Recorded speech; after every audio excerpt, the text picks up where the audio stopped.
Hi friends, welcome to Priya health and beauty care. இன்றைக்கி நம்ம சேனலில் சுண்டைக்காய் சாப்பிட்றதுனால என்னென்ன நன்மைகள் அப்படின்னு பற்றி தான் பார்க்க போகிறோம். அதுக்கு முன்னாடி நம்ம சேனலை சப்ஸ்கிரைப் பண்ணலாம், சப்ஸ்கிரைப் பண்ணிக்கோங்க.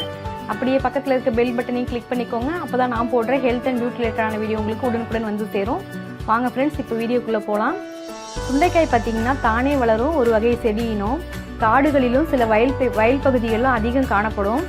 வீட்டில் நட்டு வச்சாலும் சீக்கிரம் வளரக்கூடிய தன்மையுடையது. இந்த சுண்டைக்காய் செடியில் பார்த்திங்கன்னா மலர்களும் காய்களும் கொத்து கொத்தாக வளர்ந்து காணப்படும். பார்க்குறதுக்கே ரொம்ப அற்புதமாக இருக்கும். சுண்டைக்காய் உடலில் இரத்த வெள்ளை அணுக்களை அதிகரிக்க செய்து நோய் எதிர்ப்பு சக்தியை உடலில் கூடுதலாக்கி அதோட இரத்த சோகை வராமலும் தடுக்குது. கொழுப்பை கரைக்கும். இரத்த குழாய்களில் படியும் கொழுப்புகளை கரைத்து செயற்கை வகை உணவுகளால் உடலில் சேர்ந்த நச்சுக்களையும் வெளியேற்றும் தன்மை இந்த சுண்டைக்காய்க்கு உண்டு. இரத்தத்தை சுத்தப்படுத்தி உடலில் நடுக்கம், மயக்கம், உடல் சோர்வை நீக்கும்.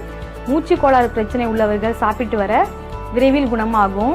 உடலில் உள்ள நச்சு கிருமிகளையும் அழித்து வயிற்றில் உள்ள கொழுப்பையும் கரைக்கும். குழந்தைகளின் உடல் எலும்பு வளர்ச்சிக்கும் நினைவாற்றலுக்கும் முக்கிய இடம் இந்த சுண்டைக்காய்க்கு உண்டு. உடல் வலி, உடல் சோர்வு, வயிற்றுப்பூச்சினால் உண்டான வலிகள், மலச்சிக்கல் போன்ற பிரச்சனைகளை இந்த சுண்டைக்காய் சாப்பிட்றதுனால சரியாகும். வயிற்று புண்களை போக்கும். ரத்தத்தில் சுகரோட அளவை கண்ட்ரோலாக வச்சுருக்கிறதுக்கு நம்ம இந்த ரெகுலராக அந்த சுண்டைக்காய் எடுத்துக்கிட்டாலே போதும். என்ன ஃப்ரெண்ட்ஸ், இந்த வீடியோ உங்களுக்கு யூஸ்ஃபுல்லாக இருக்கும்னு நினைக்கிறேன். இந்த வீடியோ உங்களுக்கு பிடிச்சிருந்துச்சுன்னா உங்கள் ஃப்ரெண்ட்ஸுக்கும் ஷேர் பண்ணுங்கள். மறக்காமல் Priya health and beauty care சேனலை சப்ஸ்கிரைப் பண்ணுங்கள்.